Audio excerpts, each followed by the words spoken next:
I'm Amanda. And I'm Mike. And this is Saturday Morning Cereal.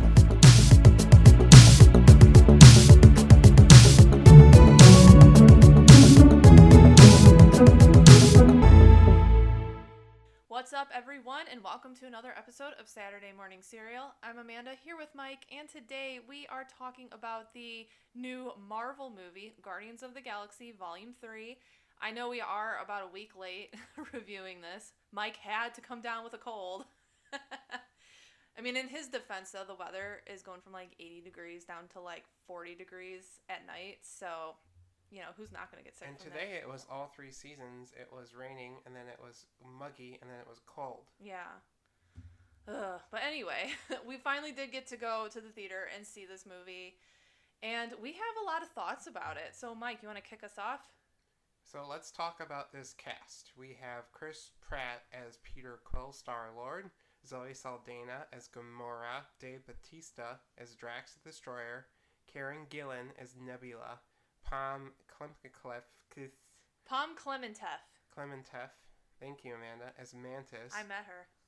You did meet her, but you didn't leave much of an impression on her. We'll talk about that. I'm pretty sure we have told our viewers that story before. Okay, we'll just move on then.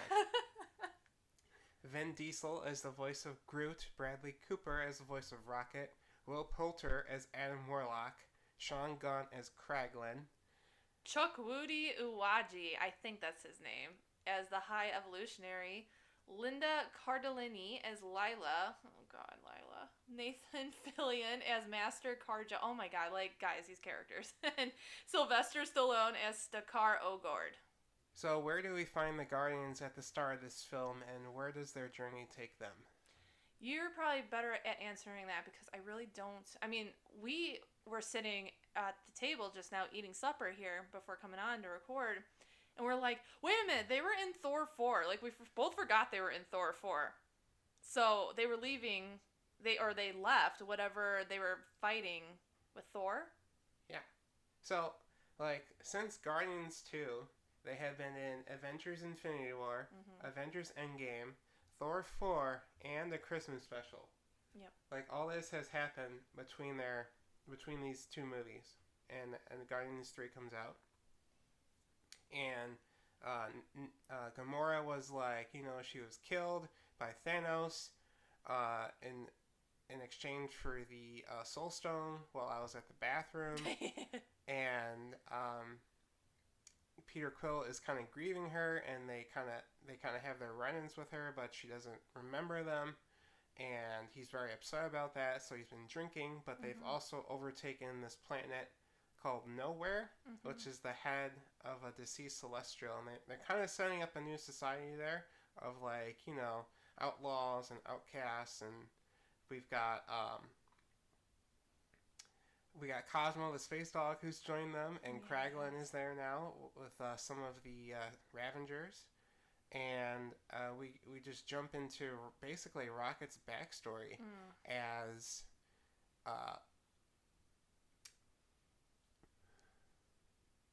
Will Poulter as Adam Warlock comes into town to collect Rocket Raccoon for the High Evolutionary, and it puts him at odds with the rest of the Guardians.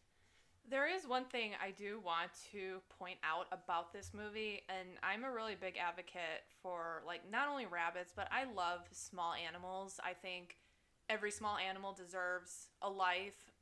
You know, there's a false interpretation that these are, like, disposable creatures that, you know, can be used for testing, which is what this movie is heavily about. But also, like, starter pets and stuff. I mean, nothing is a starter pet. No living creature is a starting pet. You know, your baby's not a starting pet, you know? I mean, maybe, I don't know. But, you know, like a hamster, I wouldn't consider them starting pets. So I'm very sensitive to these little guys. But I digress here. The movie does have a lot of animal cruelty in it. And it was really hard for me to watch. It was stressing me out a lot. I don't want to disparage this movie at all because, honestly, I feel like this was the best movie of the Guardians of the Galaxy. I think James Gunn did a great job.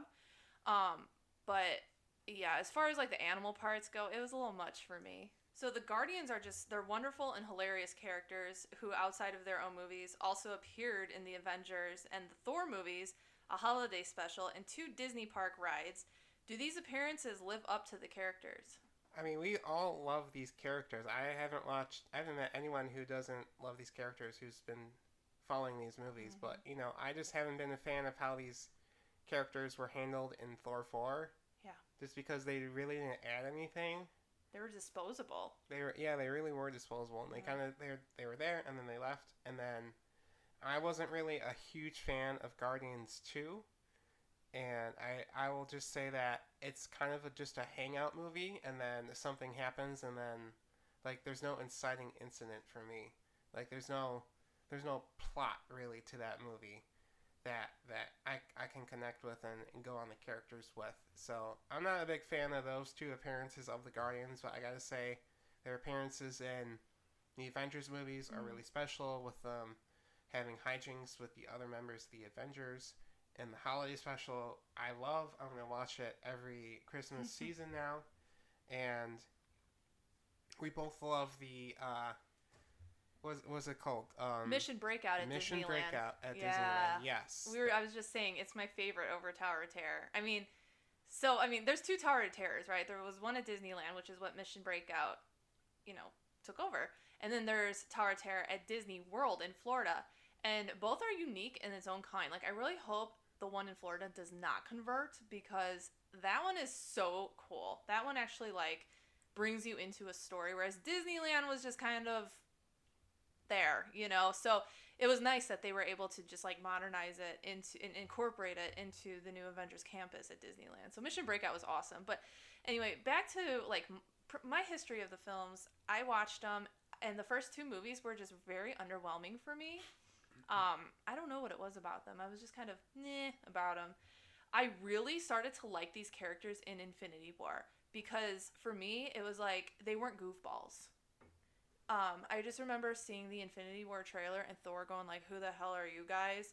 Thinking like they're a joke, but they turn out to be like really serious characters that want to do good as well. And I mean, I know like each one has their tragic backstory. Drax, Peter. I mean, I don't want to throw that under the rug from the first 2 movies, but I think Infinity War really let them shine as characters, and especially like Endgame 2. I really like the Thor and Rocket team up with the Side Order of Groot. That one's a good one. And I really love the holiday episode. I think I watched that like 3 times this Christmas, because I love Mantis. I love Mantis and I love Rocket. So, yeah. Mantis is my girl. And she shines so bright in that holiday episode. So, I just said Mantis was my favorite. Who's your favorite? I love Rocket Raccoon. Yes. I love any type of animal in any movie. The animal's always going to be my favorite character. Mm-hmm. I love animals. I love Rocket because all the other characters, they're kind of deceiving in the way that they're mean. Like, Drax is just brutally honest, and Gamora is just really mean and wicked, and then Nebula is just, so tough and like awkward as well. But Rocket's just an asshole for the sake of being an asshole, and I appreciate about him. He's just got that like, I'm gonna steal because stealing's fun, and he's always got that like running gag throughout the entire like couple phases about stealing like detached body parts, like prosthetic parts. And that's my favorite thing. I'll get that arm. They're like the team up with Rocket and Winter Soldier, and then in the Christmas special, he actually gets the arm somehow, and you're wondering how he got it. Yeah. Yeah, I love Rocket. Yeah, I love Rocket too. He's really close to Mantis on my list. I just love Mantis because I feel like that's how I would fight. Or just like, we gotta make peace here. But I do love Rocket. I like Mike, I'm a sucker for animals. Any animal has me. And especially like this movie, like I think I mourned like just the animals more than humans in any of these movies. Well, Loki, but yeah, he's a great guy. Great little raccoon. Hey, and how I was just telling Mike, he did not know he was a raccoon at all. Like, people would call him a raccoon. He'd be like, I'm not a raccoon. Like, what you talking about? He finally figures out that, yes, he is a raccoon. So I thought that was really nice. Like, a really nice closure for him. But what is the point of him not knowing he's a raccoon? Is it just him identifying as something other than himself? Like, he's just saying, I'm one of a kind? Or is he saying, when he identifies as a raccoon, is he saying, well, I'm a raccoon, I'm one of these creatures, I'm an animal, and I have to look out for them? What do you think? I don't think he identified as anything. He did not know what he was. I mean, he was a baby when they started their experiments on him. And I just don't think he knew who he was, what he was. Because he was so young, and people just kept calling him this raccoon, and he was like all defensive, like, how dare you put a label on me? I don't know what I am. I don't know. That's how I saw it, though. I'll accept that take. Yeah. So, despite the Guardians being, a destroyer, and then a mantis, and Alphaba, Space Alphaba, and basically the Space Winter Soldier, they're aliens, but they're also so human. They have such human centers to them. What do you think makes them so human and so relatable? Yeah, I mean, again, Rocket, he's a talking raccoon, but he is just as self-aware as any human would be. And then obviously Peter, that's a given. I mean, he's part alien, part human from Earth. So he's extremely relatable, like listening to music and just the way he talks. And then Drax, there's times I forget he just looks the way he does because he is so human out of all of them. It's so funny. He's so real. And I do love Drax too. He's funny. He gets right to the point, but he has such a tragic backstory as well. Yeah. I've heard a lot of people speculate that in human terms, Drax would be on the spectrum because he's such a literal person. He can't really understand emotional intelligence and like read between the lines of conversations. And that's something Nebula points out in this movie. Yeah, they all really just go at each other's floats with like the flaws that they all have. Yeah. And Nebula, she, I forgot she's a robot until she's like killed and then like rebuilds herself again. She died like 3 times, right, in this movie? Yeah, she kept him like Blair, who is it? Linda Blair? Linda Blairing herself back together. Yeah, it was creepy. like she was like Woody or something, just like, right? Yeah, all of the Guardians have such traumatic experiences in their lives that really make them human. Like Peter Quill basically saw his mother get really sick and ill, and he couldn't handle that fact, and he was kind of like scared of her because of how sickly she looked, and he couldn't handle it, and he ran away. And Rocket was raised as an experiment, and then in the same way Nebula was also experimented on and pulled apart and put back together, and she was always comparing herself to Gamora. And who doesn't have like a sibling rivalry that they always like feel jealous of their brother or sister? And then Drax lost his whole family, and then he's just like the last of his species. And Mantis was only just, she's just a people pleaser, right? She only knows how to make Ego happy, and then she's just tagging along with the Guardians because what else is she gonna do? So very relatable characteristics of all these characters. Even Groot. Oh yeah, Groot. Yeah. I'm still convinced Vin Diesel was in that bodysuit. Do you think it was wise of the movie to make Rocket the main character? I think it was great in the fact that Rocket did have this backstory that tied into the villain, and we get to find out more about him, and it brings him that closure.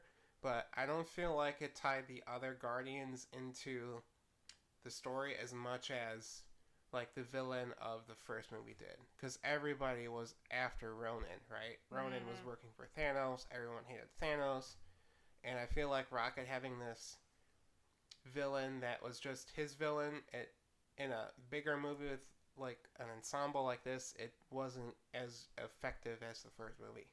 I mean, I guess you could argue that it kind of brought Peter and like present day Gamora a little closer. and they can understand each other, like how Gamora, because I'm glad they didn't fall in love. I mean, for the sake of the story, it was nice to see like Peter accepting that this Gamora is not his Gamora, but yet this present day Gamora is seeing like why she might have fallen in love with Peter in a past life.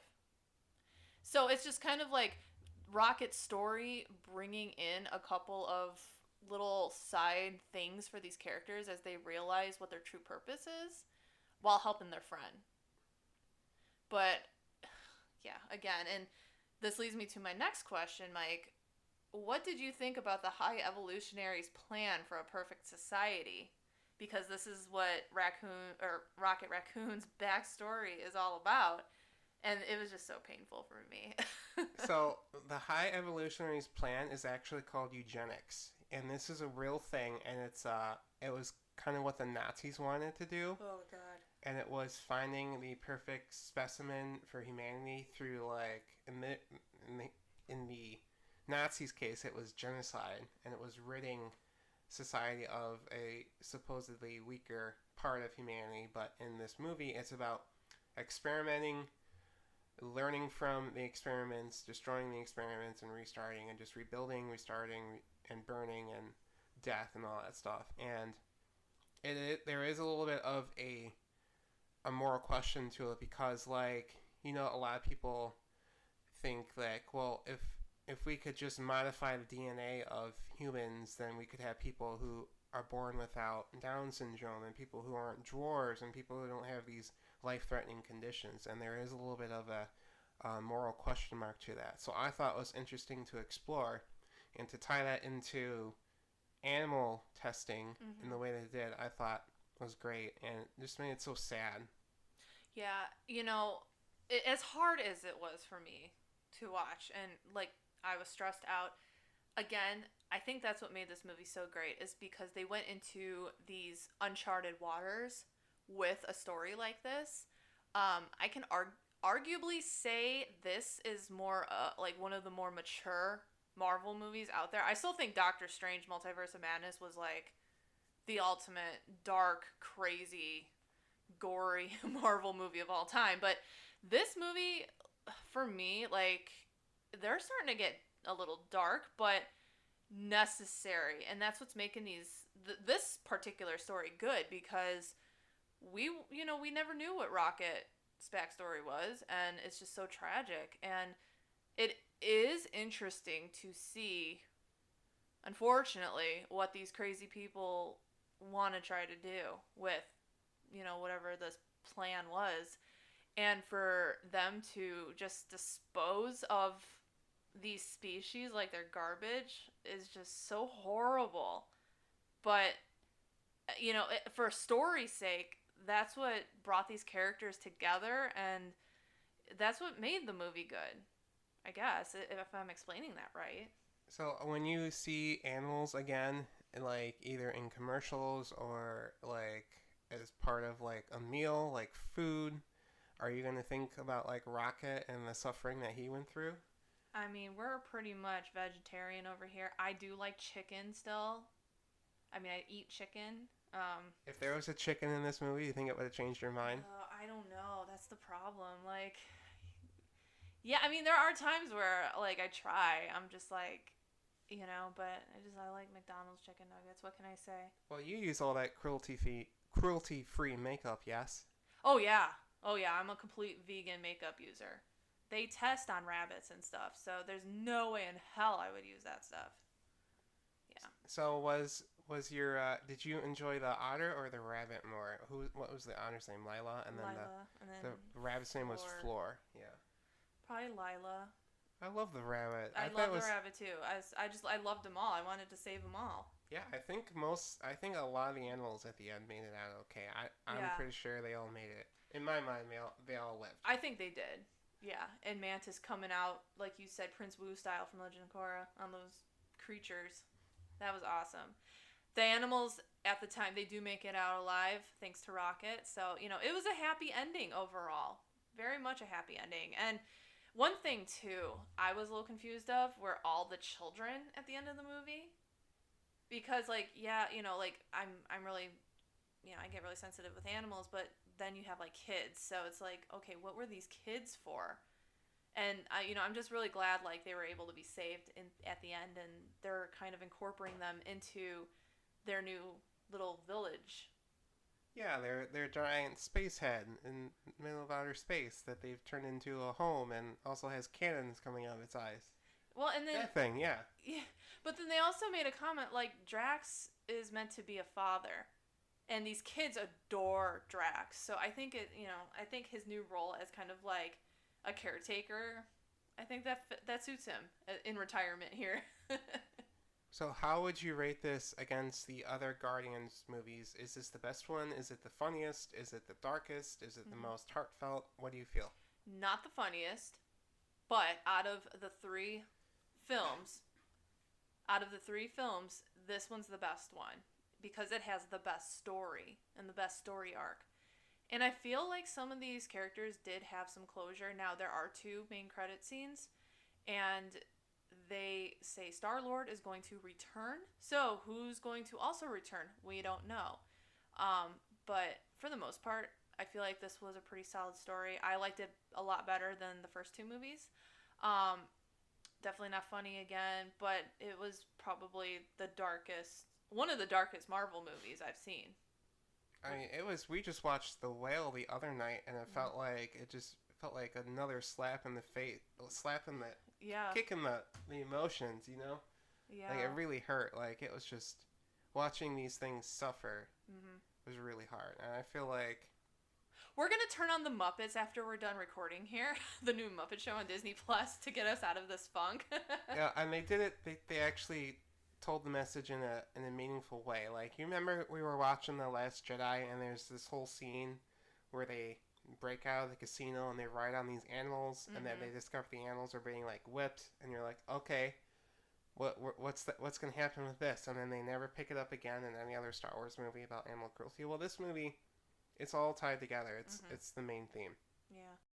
So I would still say that number 1 is my favorite, and number 3 definitely up there, tied with the holiday special, and then 2.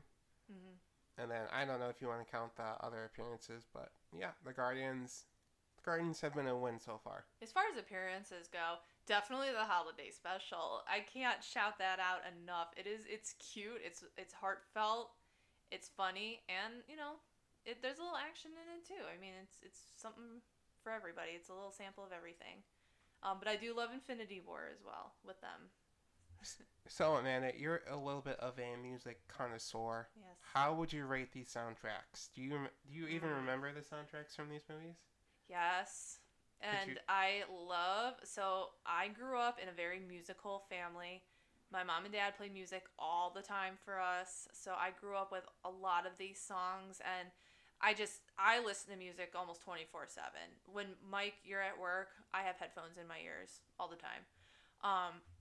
Yeah, in the last song in the credits, like Bruce Springsteen, like just put me in a good mood, just because these songs are just like great. I think the transitions between the action and these kind of songs in the background, there was a bit of a harsh transition. Like especially there was one part where like Drax got shot in the back and like the music like abruptly stops, so it kind of like shifts your mood like with a snap of a finger, So, but I love it. I remember writing Mission Breakout, and Mr. Blue Sky from ELO was playing in the gift shop, and I was singing along, and you started singing along too, and I was like, oh wow, you know this song. Like my dad used to play this all the time for us. Well, you hadn't seen these movies before you hopped on this ride. No, I had not seen the movies at the time. She'll do that. She'll just hop on a ride without having seen the source material for it. Well, because it's Disney and it's fun. Disney, yeah, it's Disney. It's fine. Yeah. I forgive you. And I love the ride.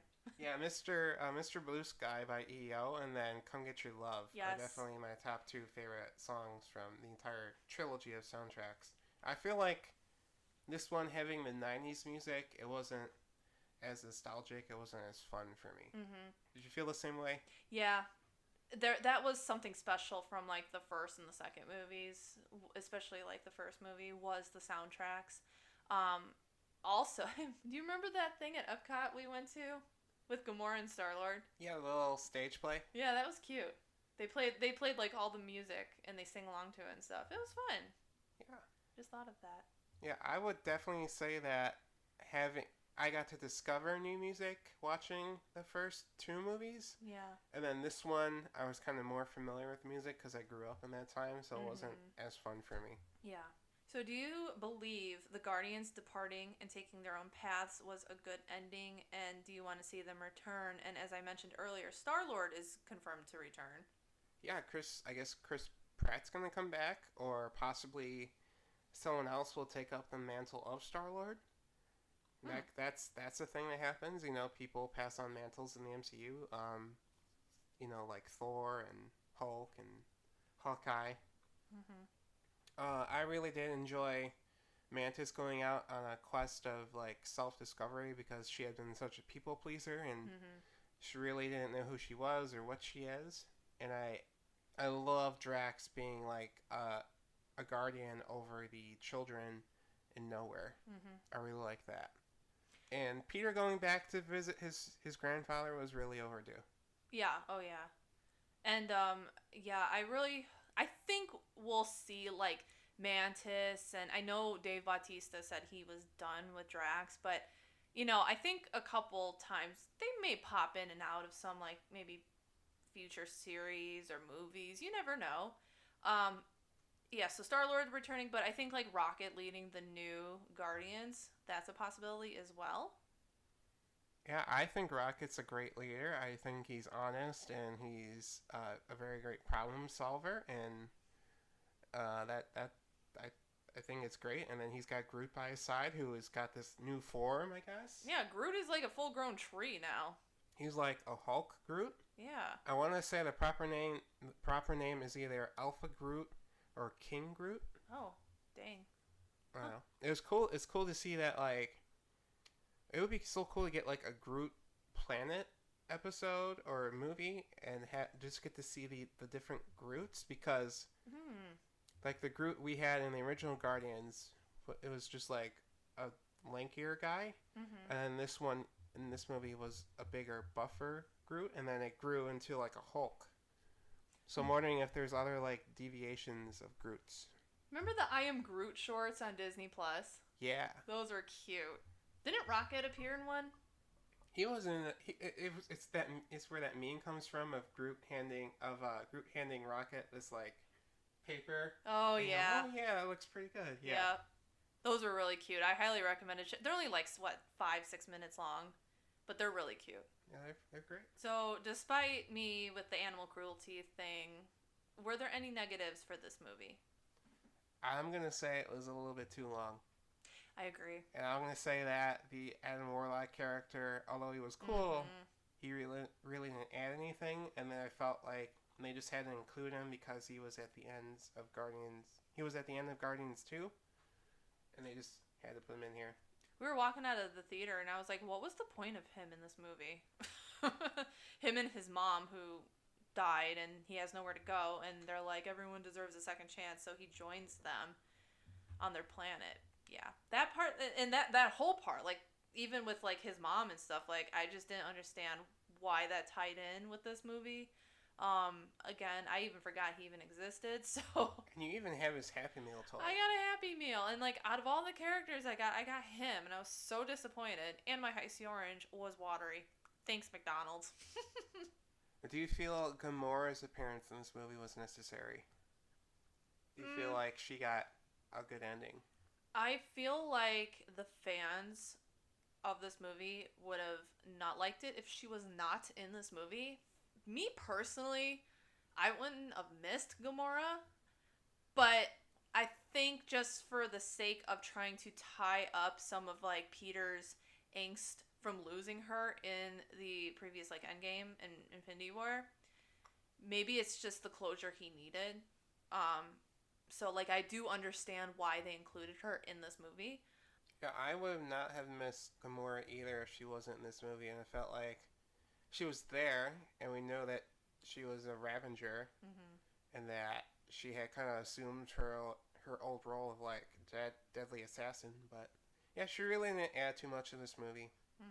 I could have seen her being taken out as well. Mm-hmm. So would you watch a fourth Guardians movie with a new cast? So who is the new cast? We have Rocket as the leader, Groot as the muscle. We have Kraglin joining, and then we have the fluffy little. Oh man, what was her name? It was one of the leader of the children that they saved. Yes, one of the children was there. Yeah. And then was Cosmo there?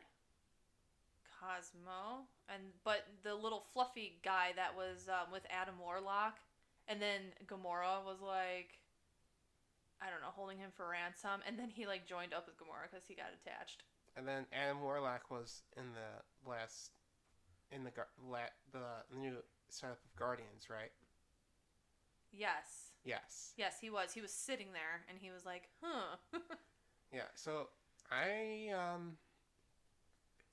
don't know if there's a lot to explore with that group, but Adam Warlock, he's kind of still immature. That could be interesting to see someone with that much power have so much to learn about the world. And then Groot has his new form, and Rocket's got closure. And he's the leader. And maybe that child is there. Who knows what she'll be able to do? Maybe Rocket will phone up Thor, and he can join up with them.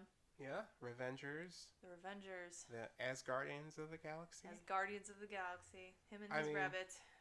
I mean, James Gunn has made these characters so special, so it'll be interesting because he's done, and we all know he's going to go work on DC movies now. Mm-hmm.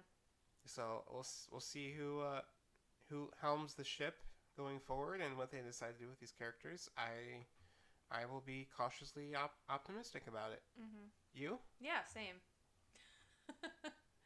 Yeah, I don't know much about the DC movies. I know I'm not a huge fan of them. So hopefully James Gunn will change my mind.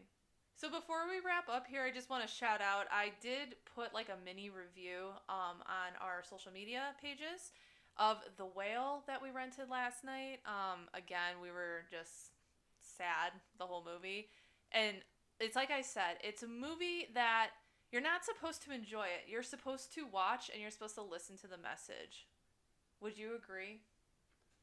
Yeah, it was like The Last of Us Part 2, you know, it's not like an enjoyable story, but it is a story about things that happen and how humans deal with grief and loss.